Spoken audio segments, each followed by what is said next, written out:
All right, so I like to always start off with the renewed covenant. Yahushua renewed the covenant for us, and just read that real quick. Commandment number 1, I'm Yahuah, your Elohim, have no other before my face. Number 2, you do not bow to images. Number 3, you do not cast the name of Yahuah, your Elohim, to ruin. Number 4, remember Shabbat to keep it set apart. Number 5, respect your father and mother. Number 6, you do not murder.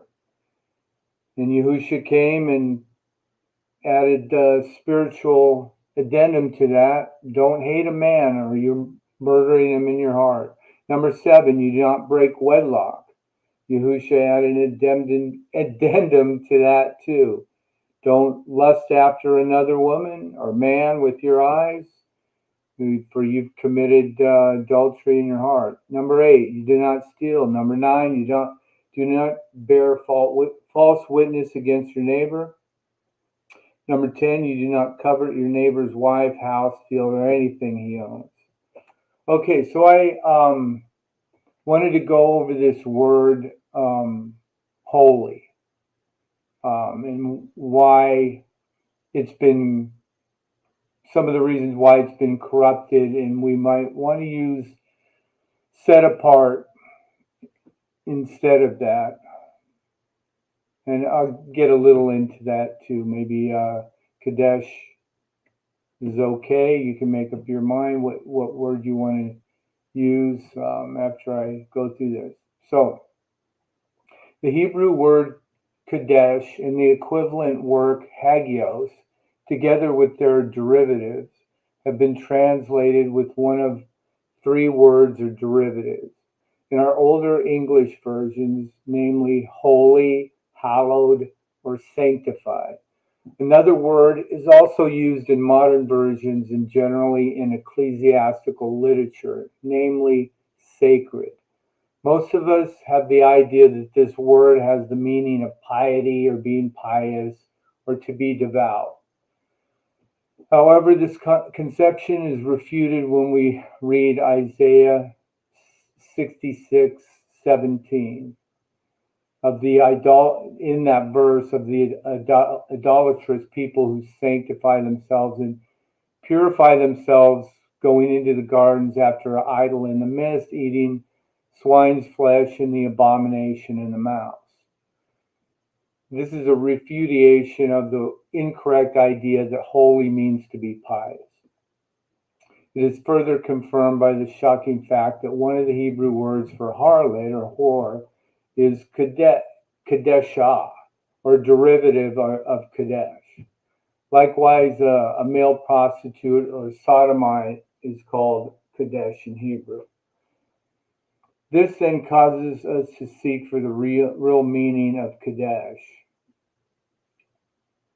and its Greek equivalent, which is hagios. The Interpreter's Dictionary of the Bible in Volume 2 summarizes what most authorities say about Kadesh or Hagios.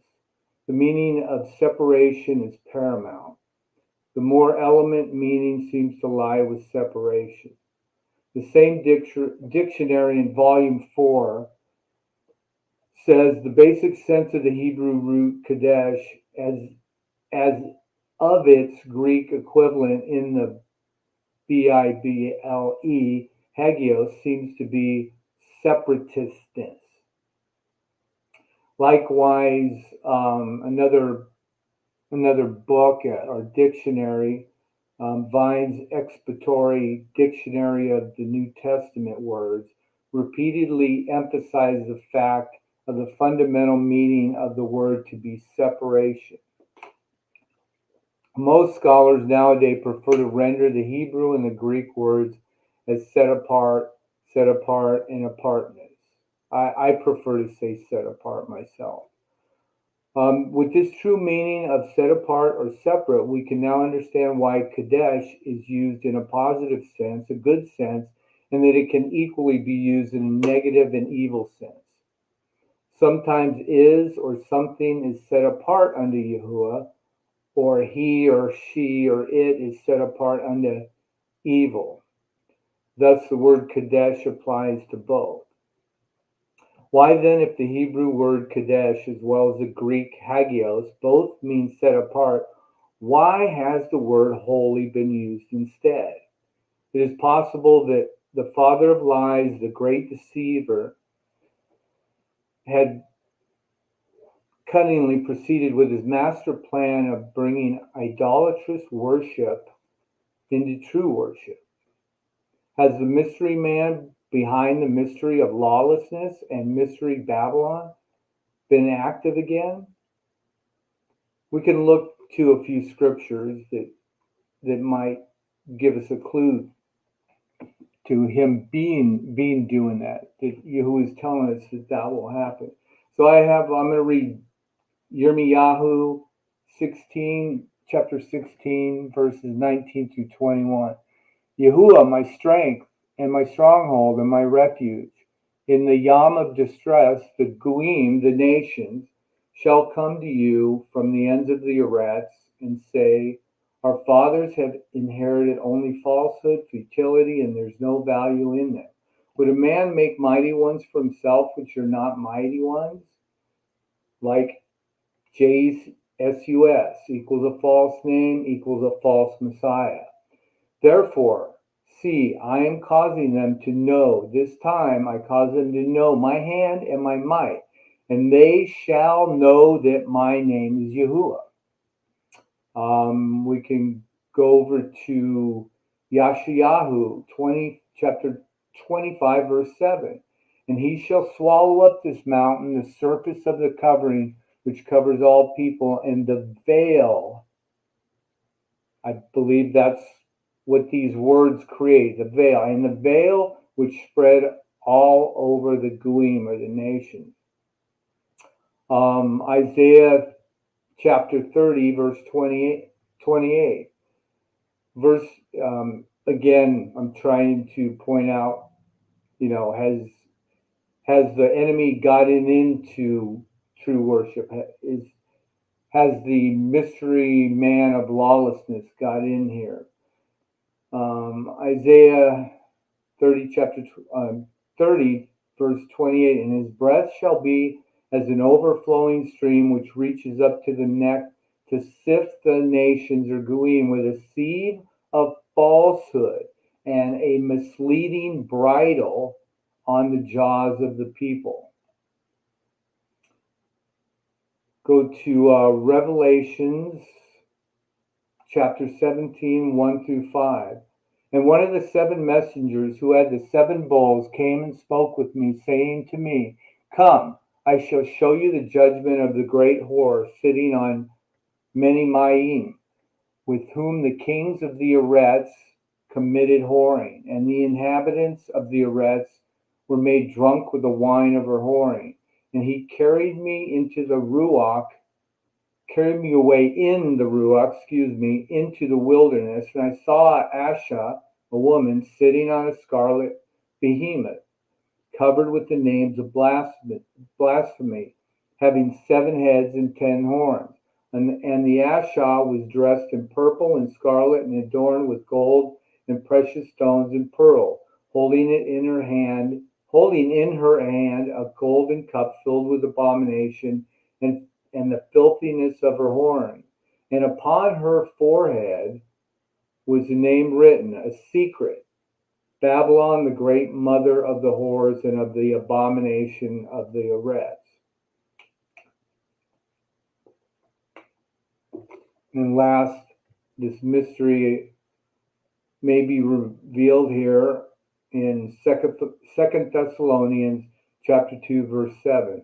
For the secret of lawlessness is already at work, only until he who now restrains comes out of the midst, which is, I believe, the lawless one is the controller or the restrainer. That's Lou has that in the BYNB. So continuing on, Indeed, we do find the evidence of this veil, his hidden, his mysterious work.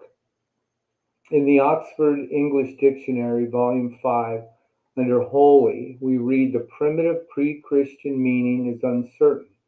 Its earliest application to the heathen deities is found on Old Norse. Likewise, we read in the Big Netherlands. Try to pronounce this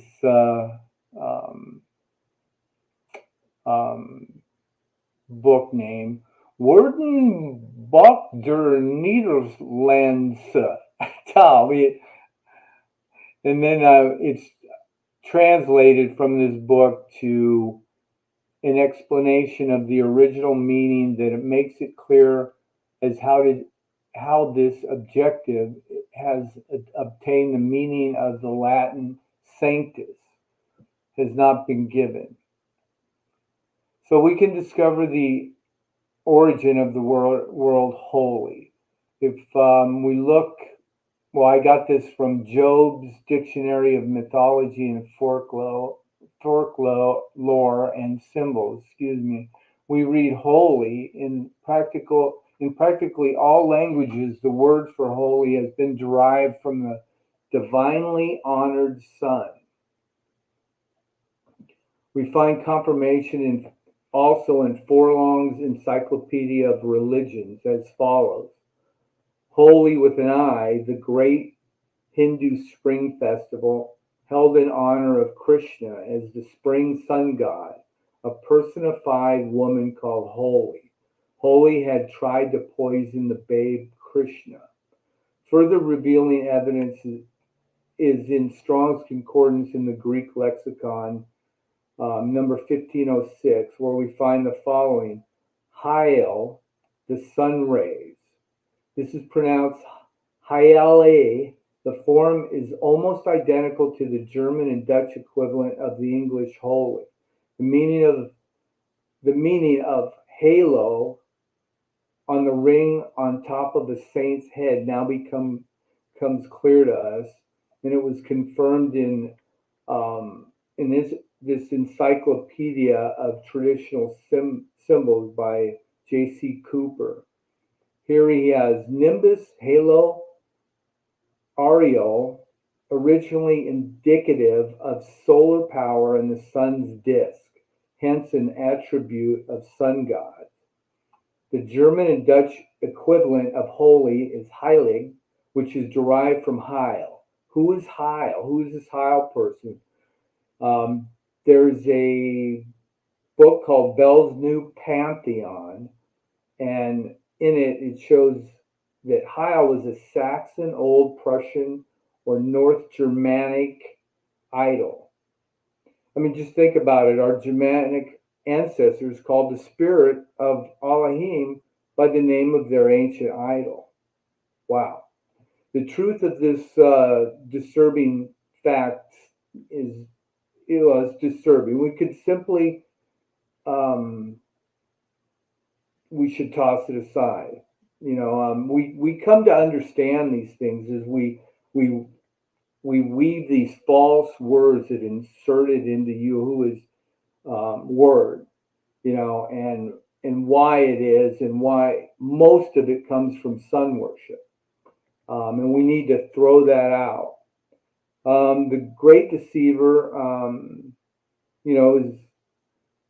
is diverting the worship towards himself, by diverting it, disguising it, diverting it to the innocent son. The enemy veils these things, and then he brings them in to our temple, and which is an abomination.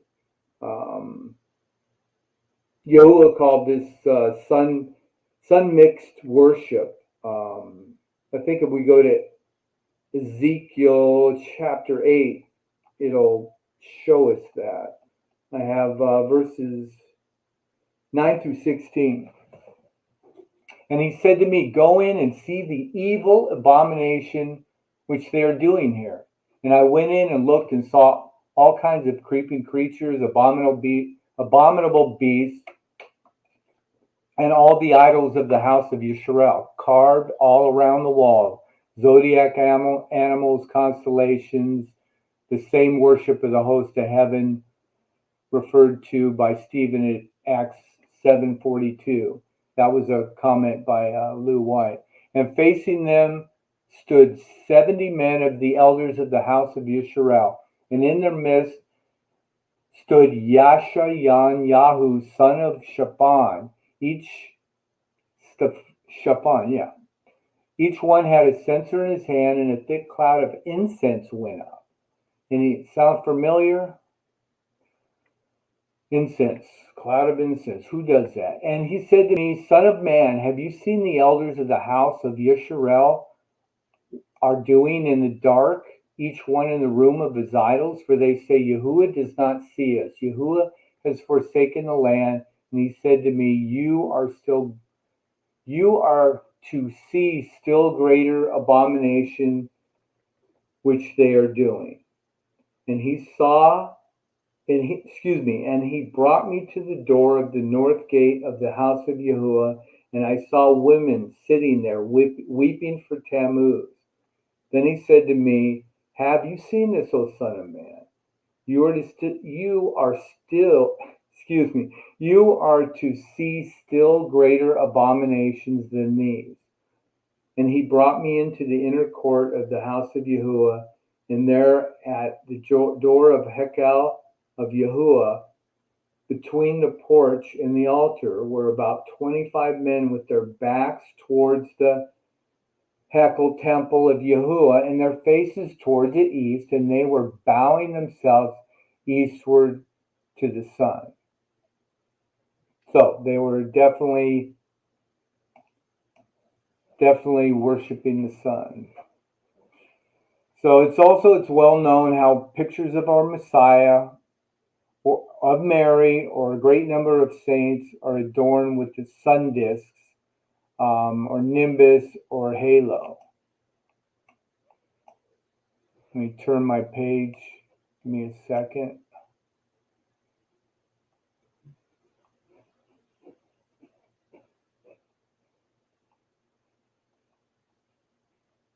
We're adorned with, sun ray, halos, sun rays, therefore identifying him or her with the sun deity when they do that. That was their purpose behind the halos, is doing that. You see sun rays coming out of their head.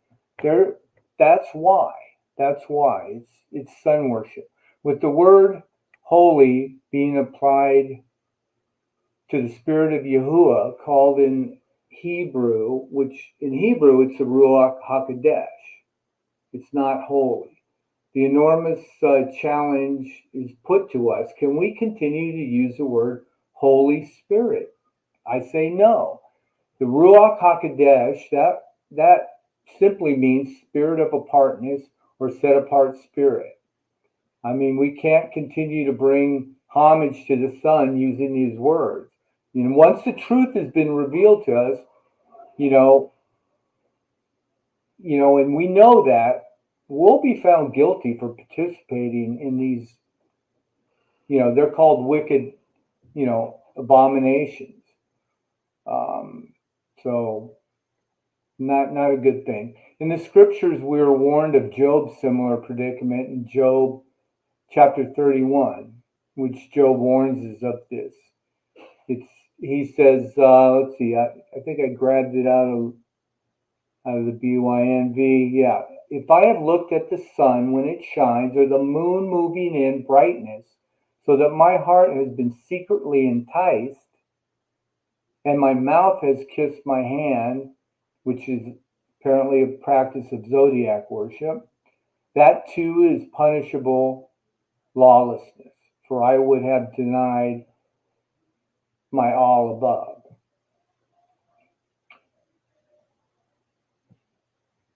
And then if we're warned that in Jeremiah chapter 10, verse 2, too. Do not learn the way of the Gentiles. Do not be dismayed, awed at the signs of the Shamaim or heaven, for the Gentiles or the nations are dismayed or awed at them.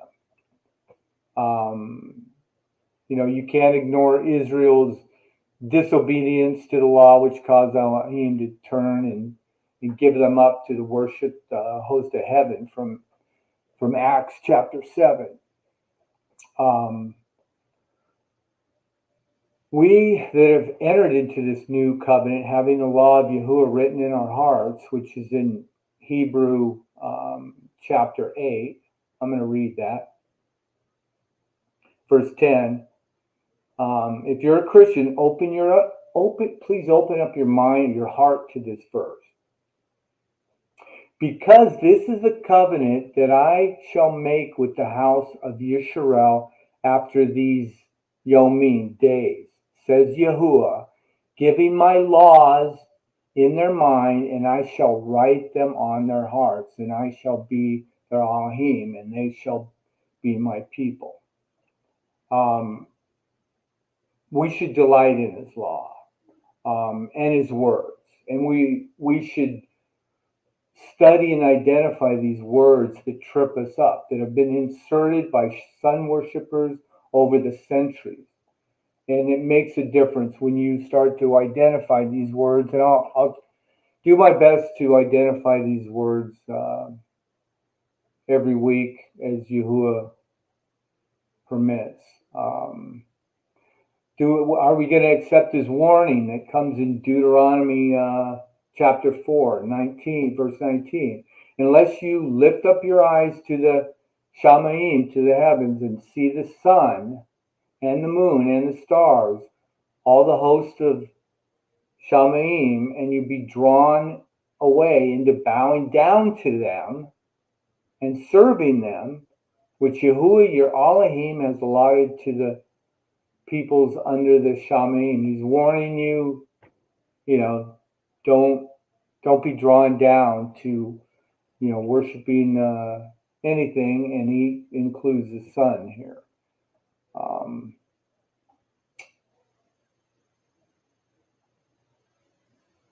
If it's,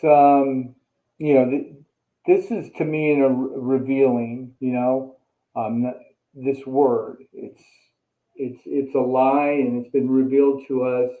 And, if we're to be led by the Spirit of truth, and the word holy has been derived from the divinely honored Son, can we ignore it? No, we absolutely can't.